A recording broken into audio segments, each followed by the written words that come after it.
नमस्कार, अमर उजाला.com पर आपका स्वागत है। आपके साथ मैं हूं आदर्श झा। आप देख रहे हैं अपना पसंदीदा शो खबरों के खिलाड़ी।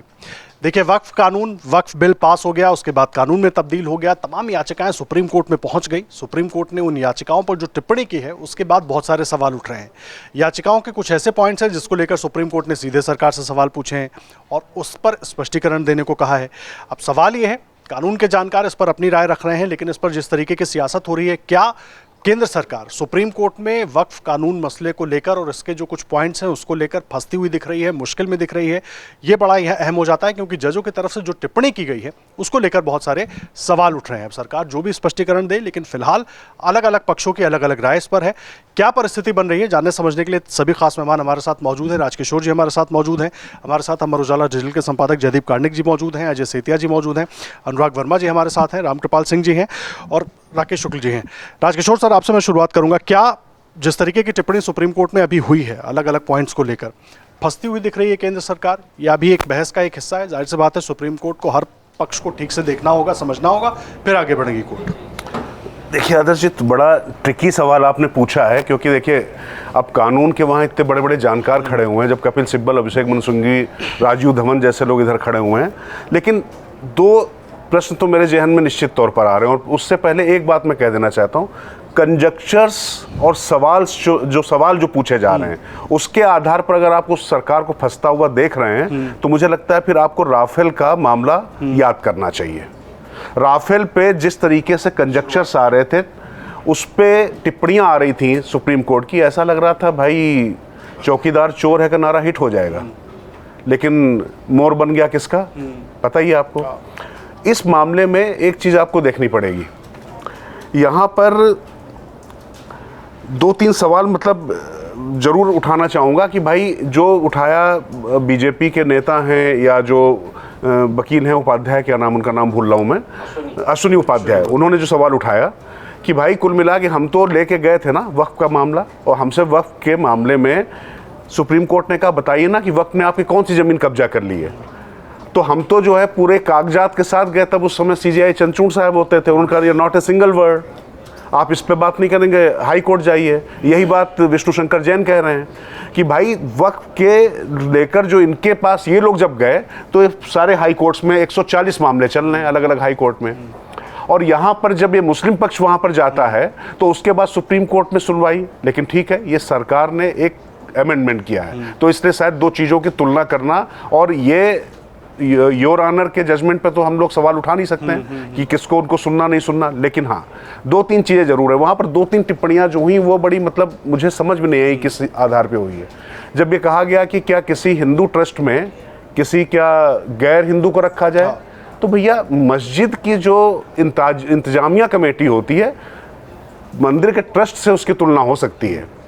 मंदिर का ट्रस्ट जो है उसके पास ट्रिब्यूनल नहीं होता है, वो दूसरे की ज़मीन पर फैसला नहीं देता है कि मतलब जो है ये हमारा हो गया, दावा नहीं ठोकता है। तो इंतजामिया कमेटी और ट्रस्ट, इन दो चीज़ों को समझना पड़ेगा। और अब वक्फ बोर्ड के पास आपने वहाँ पर सेमी जुडिशियल राइट दिए हुए हैं आपने उनको, और उसके बाद आप तुलना कर रहे हैं इसकी, तो ये तो फिर जो आपका जो रिलीजियस कमिश्नर होता है, चैरिटी कमिश्नर होता है, उसके आधार पर वो पावर आप दे रहे हैं ना। और यहाँ पर धार्मिक मामला कैसे हो गया जब आप जमीन पे दावा ठोकते हुए दिखाई पड़ रहे हैं? तो सवाल इसलिए पूछे गए हैं क्योंकि इसका केंद्र वहां पर जवाब दे। मैं फिर आपसे कह रहा हूं, और केंद्र ने जो अपने आप को जो पीछे कर लिया है, 2 कदम पीछे करके 10 कदम की छलांग मारी जाती है। वहां पर जो है अगर वो ना कहते आपके जो सॉलिसिटर जनरल, तो क्या होता ये कि वो वहाँ पर उस पर स्टे दे देते, कहते स्टेटस को रखिए। लेकिन उन्होंने कह दिया कि भाई जब तक हम जवाब दे रहे हैं तब तक हम वो चीज़ें नहीं लागू कर रहे हैं। अच्छा, न्याय होते भी दिखना चाहिए। अब एक संवेदनशील मामला है, आप कुछ भी कहिए, पूरे देश में एक अलग तरीके का माहौल चल रहा है, तो ऐसी स्थिति में कोर्ट कोई कुछ भी कहे, इन सब परिस्थितियों से नहीं संचालित होता है। तो हमने तो देखा है कि अतीक के समय में 10 लोग कैसे अपने आप को 10 जज सुनवाई से अलग कर लेते हैं। हमने राम जन्मभूमि के मामले में भी देखा है कि सुनवाई पर फैसला करते समय JS वर्मा की टिप्पणी थी, चीफ जस्टिस ऑफ इंडिया की थी, हमें लगता है हम फैसला दे सकते हैं, लेकिन हमें लगता है लोग मानेंगे नहीं। तो निश्चित तौर पर इन सब चीज़ों पर कोर्ट जो है थोड़ा संवेदनशीलता के साथ काम करता है, और अगर एक पक्ष गया है तो वहां पर उसकी जो क्वेरीज हैं उनको निश्चित तौर पर एड्रेस करने की वो कोशिश करेंगे, और करनी भी चाहिए, मुझे इसमें कोई दिक्कत नहीं है।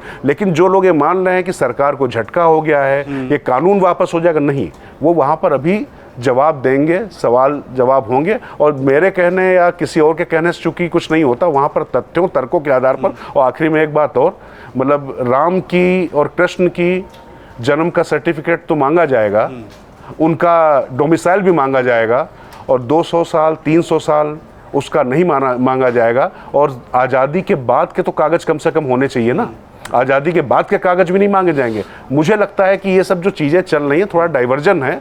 अल्टीमेटली आप देखिएगा कि जो कानून इतना ठोक बजाकर इतने बड़े डिस्कशन के बाद जेपीसी के बाद आया है, उस कानून में मुझे कोई बहुत ज़्यादा तब्दीली होते दिखाई नहीं पड़ रही है। बाकी गाल बजाने दीजिए, होना चाहिए। कुछ दिन खबरें चलती रहेंगी, कुछ लोग के थोड़ा सा यूट्यूबर्स के कुछ व्यूज बढ़ते रहेंगे, बताते रहेंगे कि सरकार को झटका हो गया। सवाल जो पूछे जा रहे हैं उस पर अब सरकार क्या पक्ष रखती है ये भी देखना होगा। सरकार अपने हिसाब से जाहिर पूरी तैयारी के साथ ही सरकार इस कानून को लेकर आई होगी जब नोटिफिकेशन किया, गजट नोटिफिकेशन हुआ।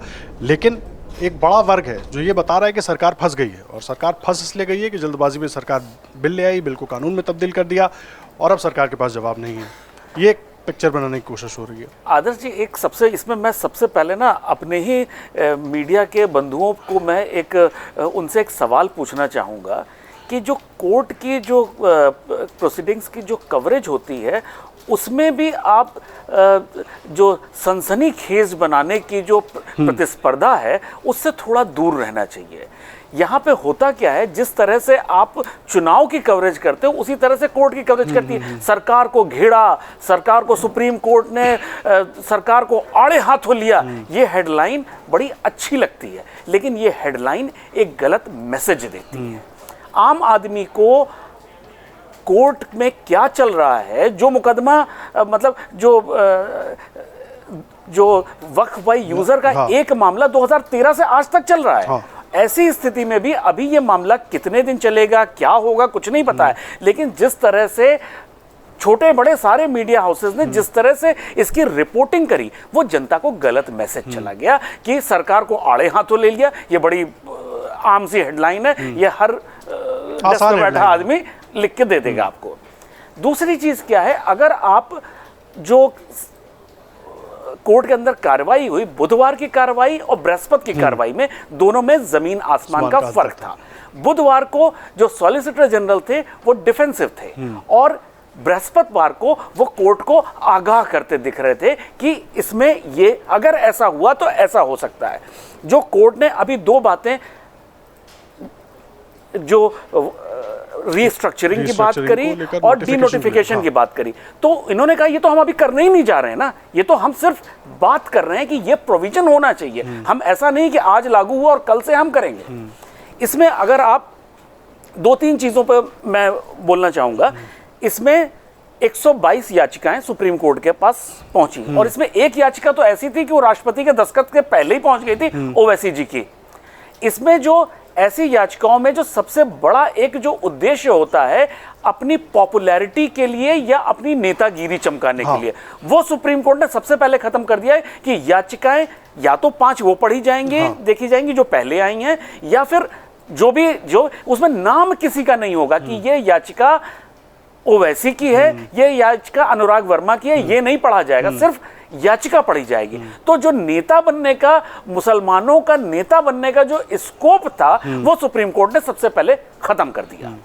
अब आप दूसरी चीज पे आइए जिस पे मुझे एक बहुत बड़ा मेरा खुद का ये सवाल है, मेरा ये कोई विश्लेषण नहीं है, मेरा खुद का सवाल है, और उससे मैं एक नतीजे पे पहुंचता हूं कि जो वक्फ बाई यूजर का जो 2013 में जो इंक्लूजन हुआ सेक्शन 40 का, वो एक, अगर उसके पहले जो वक्फ बोर्ड की फंक्शनिंग थी वो इतनी ज्यादा सवालों के घेरे में नहीं थी, उसी के बाद से ये सवालों के घेरे पे आई है। अगर हम उस समय की परिस्थितियों को देखें, कांग्रेस को ये लग रहा था कि वो अपना ग्राउंड लूज कर रही है। ग्राउंड उनका जो सबसे बड़ा बना हुआ था मुस्लिम मतदाता था। उस समय जो मनमोहन सिंह जी का एक स्टेटमेंट अगर आप याद करते हो कि हमारे जो नेचुरल रिसोर्सेज हैं उन पे पहला हक मुसलमानों का है, और दूसरा ये वक्फ बाई यूजर को ऐड करना कि जो मुस्लिम मतदाता जो स्टेट पॉलिटिक्स में इनके हाथ से छिटक के वो जो क्षेत्रीय दलों के पास गया है उसको वो दोबारा से गेन कर सके। तो ये उसी की एक एक्सरसाइज थी कि मुसलमान मतदाता उनके पास आए, मुसलमानों को इतना एम्पावर किया जाए कि वो कांग्रेस को अपना भाग्य विधाता समझ लें। इसके लिए उसे ऐड किया गया। अब उसमें एक याचिका मैंने अभी पहले बोली कि उसमें एक याचिका पे आज तक सुनवाई चल रही है, कोई फैसला नहीं आया है। ठीक है। इसमें जो सुप्रीम कोर्ट ने एक बात कही, मैं कोर्ट सबसे बड़ी है देश में, उसमें मैं कोई सवाल नहीं उठा रहा हूं, लेकिन एक आम भारतीय के तौर पे मुझे एक चीज मेरे दिमाग में गड़ रही है कि हम 300 साल पुराने एक जो पेपर है उस पे तो सुप्रीम कोर्ट कह रही है कि वो पेपर कहां से लाएंगे, लेकिन आपने द्वापर और त्रेता के कागज आप मांग रहे हैं। राम जन्मभूमि के लिए आपने ओनरशिप के पेपर मांग लिए, तो आप 300 साल के पेपर पे, 400 साल के पेपर पे आप कैसे कह सकते हैं कि वो पेपर नहीं प्रोवाइड कर सकते? लेकिन चलिए, ये बात भी मैंने आप माय लॉर्ड, आपकी बात ये भी मान ली गई। तो फिर काशी और मथुरा में क्या होगा? फिर तो वहां भी आप पेपर मत मांगिए। अगर उस पे चलना है तो फिर इसी पैटर्न पे आप यहां पे चलिए।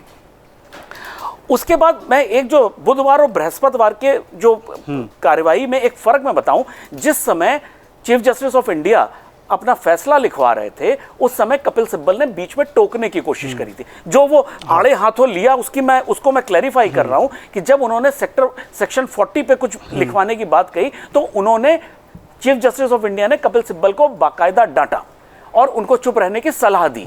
ऐसी स्थिति में अगर बात करी जाए, अगर कोई और वकील होता तो अलग बात थी, लेकिन कपिल सिब्बल जैसे वकील को यह बोला जाना एक बात मैटर करती है, वो उसका थोड़ा असर भी दिखता है। मुझे एक बात बताइए अजय सर, क्या इस सरकार को भी मालूम था जिस तरीके से वक्फ बिल आएगा उसको कोर्ट में लेकर जाया जाएगा? 370 हमने देखा, सीए को देखा हमने, सूट कर रहा है सरकार को कोर्ट में जाना, कोर्ट पर इतना सवाल जवाब होना, ताकि जो परिस्थिति अपने स्तर पर हम नहीं साफ कर सके, या एक पक्ष जो उस पर पूरी एक अलग तस्वीर बनाने की कोशिश करता रहा, कोर्ट सवाल पूछेगा, कोर्ट पे जवाब दिए जाएंगे, तो वो ज़्यादा बेहतर तरीके से लोगों के बीच जाएंगे ना।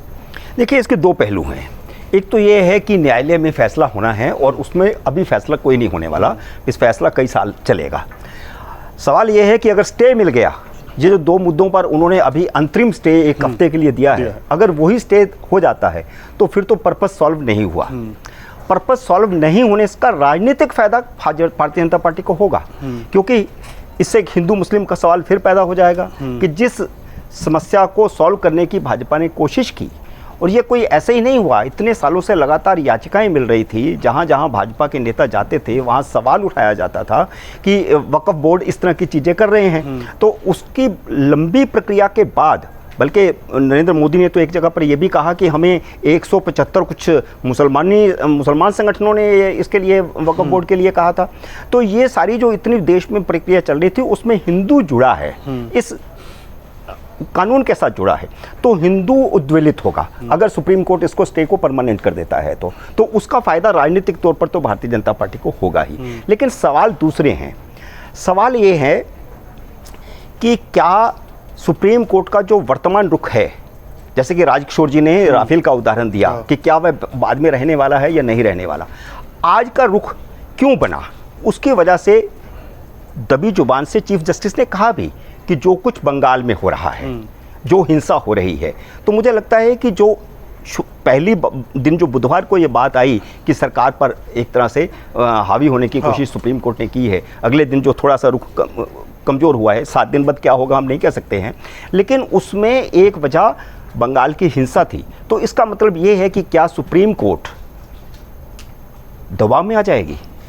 ये भी एक धारणा पूरे देश में बन रही है कि हिंसा के दबाव में आकर के सुप्रीम कोर्ट ने क्या ये रुख अपनाया है। फिर जहां तक सवाल है कि क्या संवैधानिक दृष्टि से यह कानून सही है या नहीं है, सुप्रीम कोर्ट का वैसे बेसिक काम तो ये है कि जो भी कानून संसद से बनता है उसकी संवैधानिकता पर वो फैसला दे। इसके अलावा कानून पर तो उसको फैसला नहीं देना चाहिए, और आमतौर पर कानून पर फैसला कोई देती भी नहीं है, और सुप्रीम कोर्ट ने अपनी ओरल टिप्पणी में ये कहा भी कि हम देते नहीं हैं। तो संवैधानिकता का यहाँ तक सवाल है, तो चीफ जस्टिस ने बहस के दौरान ही ओरल अपनी टिप्पणी ये कर दी कि संविधान के अनुच्छेद 26 के अनुसार तो ये सही है, गलत नहीं है। तो ये इसको भी देखना चाहिए कि जो लोग कह रहे हैं कि सरकार को झटका दिया, ये तो संवैधानिकता का सबसे पहला सवाल है, सबसे बड़ा सवाल यही है।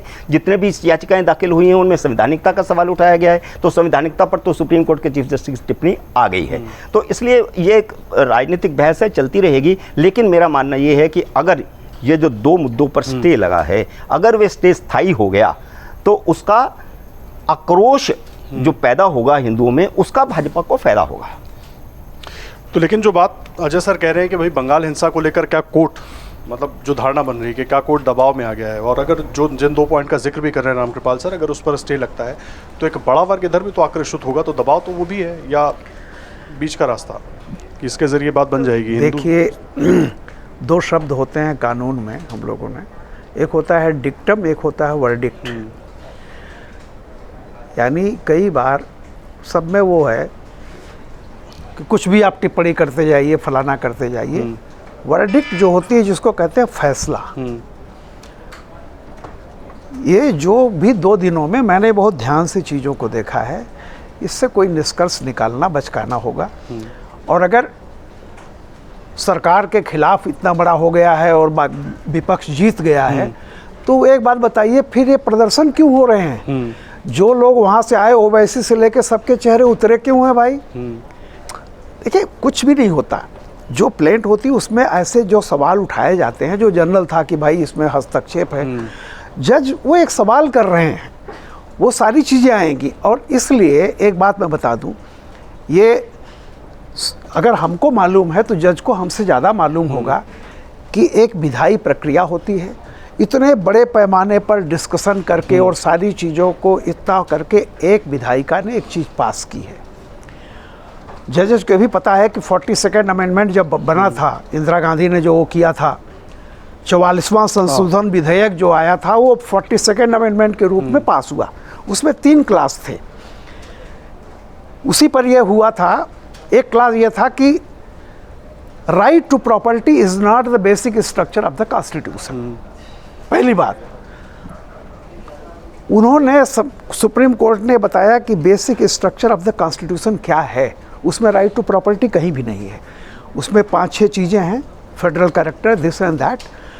हालांकि अभी जो गोगोई हैं, जो आजकल इसमें है, गोगोई का तो ये कहना है कि फेडरल इस basic structure of the constitution नाम की कोई बकवास है ये। यानी पार्लियामेंट को जो पावर दी गई है कानून बनाने की, वो कानून पार्लियामेंट संप्रभु है इसके लिए। अगर सुप्रीम कोर्ट कहीं उसमें कुछ करती है तो सिर्फ इसलिए कि वो basic structure of the constitution के अगेंस्ट है क्या, इसके अलावा कुछ नहीं। इतना आसान चीज़ें नहीं होती हैं। और उसमें बहुत सारी चीज़ें, जैसे मैंने 42nd अमेंडमेंट कहा, उसमें एक क्लास इंदिरा गांधी ने नीचे जो दिया था, ऊपर तो था कि 1 रुपया दे के भी कोई प्रॉपर्टी किसी की एक्वायर की जा सकती है, बशर्ते वो सोशल, सामाजिक कार्य के लिए हो। यानी एग्जैक्टली जरूरी नहीं है कि मार्केट रेट पर हर चीज़ दी जाए। दूसरा एक और था, और तीसरा उसमें इंदिरा गांधी ने किया था कि इस कानून को अदालत में चैलेंज नहीं किया सकता। उसको कोर्ट ने काट दिया कि ऐसा कुछ नहीं है, क्योंकि अल्टीमेटली किसी भी कानून की व्याख्या करना, संविधान की व्याख्या करना सुप्रीम कोर्ट का काम है। तब से ये चीज़ें चल रही हैं, एक टसल चलती है। अरुण जेटली ने भी कहा था कि हम इलेक्टेड हैं, कुछ सिलेक्टेड लोग जो होते हैं वो ख़त्म कर देते हैं। जैसे कॉलेजियम वाला मामला जो आया था, उसको फेंक दिया गया। तो कॉलेजियम कहाँ से basic structure of the constitution है? क्यों उसको आपने रद्दी की टोकरी में फेंका? जब आप कहते हैं कि पार्लियामेंट को पूरा अधिकार है कानून बनाने का, बशर्ते उससे संविधान के मूल चरित्र का हनन हो रहा हो, तो कहीं नहीं है। तो मेरा ये कहना है कि देखिए ऐसा कुछ नहीं है। मैं बहुत आशावादी हूँ। किसी भी तरह की हरकतों पर ये करके कल 2 दिया गया, इसको स्टे भी नहीं कहते हैं, 5 डेज़ के लिए, अगली हियरिंग तक के लिए ये हुआ है कि अभी ज़रा सा रुक जाइए। और इन्होंने, तुषार मेहता ने भी कह दिया कि हम इतनी जल्दी करने नहीं जा रहे हैं। और उसमें पॉइंट 2 ही है, लेकिन वो कानून तो बहुत सारी चीज़ें हैं। और बेसिकली ये देखिए, प्रॉपर्टी का मैटर है। प्रॉपर्टी का मैटर जो होता है, रेवेन्यू का मैटर होता है, बहुत सारी चीज़ें होती हैं। और इसी सुप्रीम कोर्ट ने कई बार ये बातें कही हैं, उनके अलग अलग जजमेंट है कि Waqf board is not religious body. ठीक है, ये 20 बार ये बात हो चुकी है। तो सुप्रीम कोर्ट ने जो कहा है, या तो वो गलत था या तो आज गलत है। मैं आशावादी हूँ और इन चीज़ों को लेकर के बहुत नहीं, अभी तो लोग जब भी कोई बात होगी, कोई टिप्पणी होगी तो उसका निष्कर्ष निकाला जाएगा, उसका कोई मतलब नहीं। ठीक है राकेश सर, अभी तो जब इस पर अगली सुनवाई होगी उसमें भी बहुत सारे सवाल जवाब होंगे और जाहिर सी बात है कोर्ट जब सारे सवालों से संतुष्ट होगा तो अपने हिसाब से निर्णय देगा। रोज सरकार को कटघरे में खड़ा किया जाएगा, रोज याचिका वाला जो पक्ष है वो अपनी जीत बताएगा। सवाल ये इसके जरिए सियासत चमकाने की भी बड़ी कोशिश हो रही है, लेकिन इसके अपने अलग मायने सत्ता पक्ष के हिसाब से भी है। देखिए, न्यायालय क्या निर्णय करता है हम नहीं जानते, और न्यायालय सारे पक्षों को सुनने के बाद ही निर्णय करेगा और सारे तथ्यों को देखने के बाद। लेकिन जहाँ विषय आता है कि क्या सरकार फंस गई है, तो अपना अपना दृष्टिकोण है। मेरा दृष्टिकोण ये है कि सरकार फंसी नहीं है, सरकार ने फंसा दिया है। और उसका कारण ये है कि 5 धाराएं ऐसी थी जिन्होंने वक्फ बोर्ड को असीमित शक्तियाँ दे रखी थी। धारा 40, धारा 52, धारा 107 और धारा 89, 91। अब सरकार ने इतना रणनीतिक तरीके से सारा फोकस कर दिया है 91 पे। 91 कौन सा है कि सरकार वक्फ बोर्ड की ज़मीन को अधिग्रहण करेगी तो पूछेगी, परमिशन लेगी। अब सारा मसला फंस गया है कि वक्फ बोर्ड की ज़मीन सरकार न लेने पाए, यही है ना। और उसी पे सारे लोग अपनी ताकत लगा रहे हैं कि इस धारा में संशोधन कर दिया जाए जिससे वक्फ बोर्ड की ज़मीन न जाने पाए। तो इससे क्या मैसेज जाएगा? जैसे सब लोगों ने कहा कि हिंदू वर्ग में एक आक्रोश पैदा होगा, मेरा मानना है कि हिंदू के साथ साथ उस मुस्लिम समाज में भी आक्रोश पैदा होगा जो मुकदमा लगाया हुआ है ट्रिब्यूनल में, उसके लिए जिसके लिए रास्ता तैयार हुआ है कि वो कोर्ट में जा सकता है, वो भी नाराज होगा। 10 से 12,000 मुकदमे मुस्लिम समाज की तरफ से लगाया गया है वक्फ बोर्ड द्वारा ज़मीन अधिग्रहित कर लिए जाने। तो ये ऐसे मसले हैं जिसमें सरकार ने बड़ी नीति के साथ सारे उन लोगों को जो एक छोटा सा पॉकेट था वक्फ बोर्ड की कमाई से असीमित शक्तियां हासिल किए था और धन हासिल कर रहा था, वो सब ज़मीन पे नज़र लगा दिए हैं। और बाकी जो 4 धाराएं हैं जो शक्ति विहीन कर रहा है वक्फ बोर्ड को, उसकी तरफ किसी का ध्यान नहीं जा रहा। तो ये सरकार ने फंसाया नहीं है, सरकार फंसी नहीं है, सरकार ने फंसा दिया। तो ये ऐसा जो राजनीतिक रूप से आप बोल रहे हैं, CAA-NRC की जब कानून बना था उसको लेके भी कई लोग कोर्ट गए थे, क्या उस पर अभी कोई फैसला आया है? नहीं आया। जब शुरू में हेयरिंग शुरू हुई थी, सुनवाई शुरू हुई थी, तो यही खबरें छप रही थी कि सरकार बैक फुट पे, सरकार के खिलाफ फैसला जाएगा। 19 से लेके और ये हम आज 25 पे आ गए हैं, पूरे 5 साल गुजर गए, लेकिन CAA-NRC को लेके अभी तक कोर्ट में कोई निर्णय नहीं हुआ है। तो ये हाँ लागू भी हो गया। हाँ, अब ये भी शुरुआती है। शुरुआती सुनवाई 65 याचिकाओं में 5 बिंदुओं को कोर्ट ने छांटा है और उन 5 बिंदुओं पे सुनवाई होनी है। 5 में से कोर्ट 2 बिंदुओं पे ज़्यादा फोकस करके चल रहा है।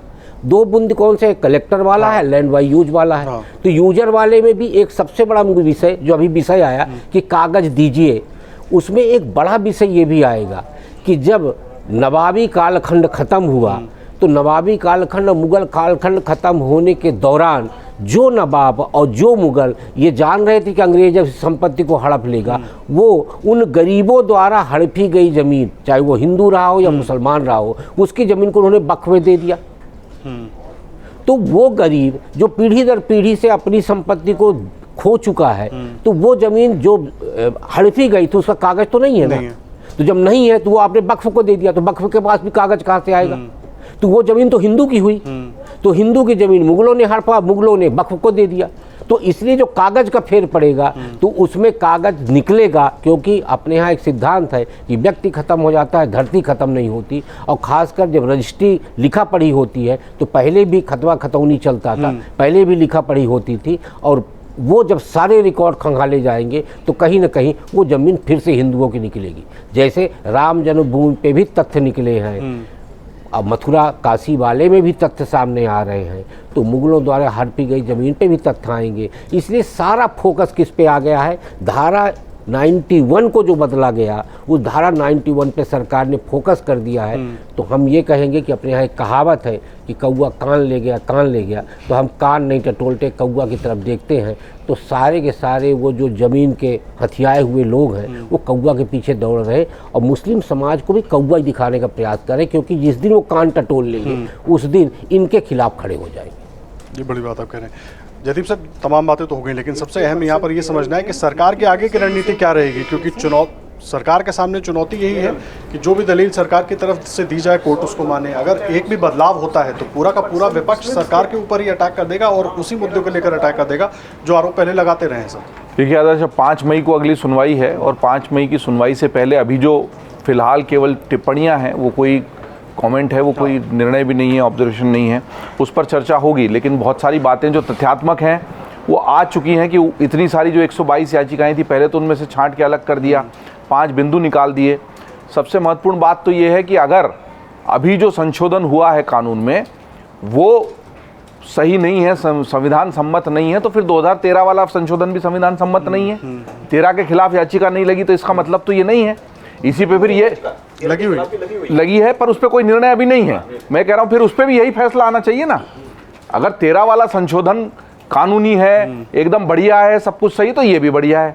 इसमें प्रक्रिया का पालन, संसदीय कार्रवाई का पूरा पालन हुआ है, प्रस्तुत किया गया, विरोध हुआ तो जेपीसी को भेजा, जेपीसी से आया, जो भी संशोधन थे उसके बाद दोनों सदनों से पारित हो गया, राष्ट्रपति के हस्ताक्षर हो गए, कानून बन गया।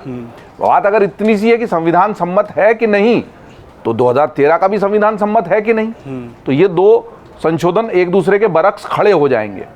मैं इस बात से बिल्कुल सहमत हूं कि इसमें चाहे खारिज ही कर दे कोर्ट इसको, तो भी सरकार का नुकसान नहीं होगा। सरकार ने अपनी मंशा जाहिर कर दी, लड़ भिड़कर, और 240 पर जो बैठी हुई है खुद अकेली एनडीए और जो सहयोगी दलों के साथ चल रही है। भाई जेडीयू और अन्य दल जिनका मुस्लिम वोट बैंक इंपॉर्टेंट था, उन सबको मना लेना, उनको अपने साथ इसमें वोटिंग करवा लेना। सरकार तो वहीं जीत चुकी है, और उस वाले वोट बैंक की जो नाराजगी होनी थी वो हो चुकी है, अब चाहे जीत जाए। इसमें जो लोग दोराहे पर खड़े थे, कांग्रेस जैसी पार्टियां, वो भी उसके सामने ऑलरेडी एक्सपोज हो चुके हैं। सरकार का पर्पज इससे अचीव हो चुका है। आगे जमीनों पर जो कार्रवाई करनी वो वैसे भी तुरंत हो भी नहीं सकती थी, होने भी नहीं वाली, और वक्फ बाय यूजर तो वैसे भी इतना ज्यादा पेचीदा मसला है। वही बात है 200-300 साल पहले क्यों, फिर त्रेता और द्वापर भी क्यों, उसके पहले तो सब डायनासोर की धरती थी, और डायनासोर तो कोर्ट में लड़ने जा नहीं सकता, और वैसे हमारे यहाँ सबै भूमि गोपाल की है।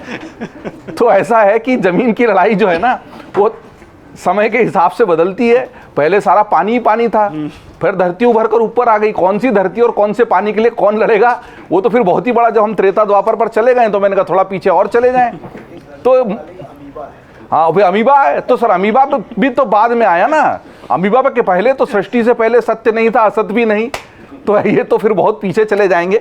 मैं इसलिए आया जब त्रेता द्वापर चले गए। तो फिलहाल मामला ये है कि 5 मई, और हम ऐसे मामलों में कभी जल्दी फैसले नहीं आते। अगर 2013 के संशोधन पर कोर्ट में याचिकाएं लगी और वो अभी तक लंबित हैं, तो हम ये मान के चलें कि बस चटमंगनी पट ब्याह वाला मामला या कोई 2020 का मैच नहीं हो रहा है कोर्ट में। राम जन्मभूमि का मामला इतना लंबा चला, जिसमें इतने प्रमाण मांगे गए और इतने समय बाद वो जाकर अपने मुकाम पर पहुंचा और जो भी निर्णय आना था वो आया। तो ऐसा होने नहीं वाला कि कल ही निर्णय आएगा, लेकिन चूंकि ये महत्वपूर्ण है और ये भी तय बात है कि अभी बिहार चुनाव से लेके आने वाले उत्तर प्रदेश के चुनावों के साथ ही 29 के चुनाव पर भी इसका प्रभाव पड़ेगा, फैसला चाहे जो भी हो। ये बड़ी बात आप कह रहे हैं, प्रभाव जरूर पड़ेगा, क्योंकि अभी से इस पर जिस तरीके से सियासत देखने को मिल रही है वो सीधे तौर पर इस ओर इशारा करती है कि इसके मायने अपने अलग अलग धड़ों में अलग अलग हिसाब से निकाले जा रहे हैं। अब सरकार क्या अपनी रणनीति जो थी उसमें कामयाब हो चुकी है? कोर्ट में अभी तो शुरू हुई है तमाम कार्रवाई, अभी धीरे धीरे इस पर और बहस होगी, बहुत सारे सवाल जवाब होंगे, लेकिन एक पक्ष जो हर टिप्पणी के बाद ये बताने की कोशिश कर रहा है कि भाई सरकार फंस गई है। क्या वो सही है? इस पर अपनी राय जरूर कमेंट बॉक्स में आकर हमें भी बताइएगा, क्योंकि देखिए अभी ये सुनवाई लंबी चलने वाली है और इसके राजनीतिक मायने हर बार अपने अपने हिसाब से निकाले जाएंगे, चाहे जो भी टिप्पणी होगी। लेकिन सरकार ने अपना काम कर दिया है, अपनी मंशा जाहिर कर दी है, और आप भी इस पर अपनी राय जरूर आकर कमेंट बॉक्स में लिखिएगा, और कोई सवाल हो वो भी छोड़कर जाइएगा, और amarujala.com पर हर बड़ी खबर के लिए बने रहिएगा।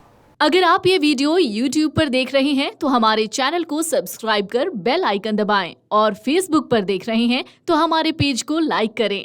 8 मिलियन प्लस सब्सक्राइबर, आपके इस भरोसे के लिए बहुत धन्यवाद।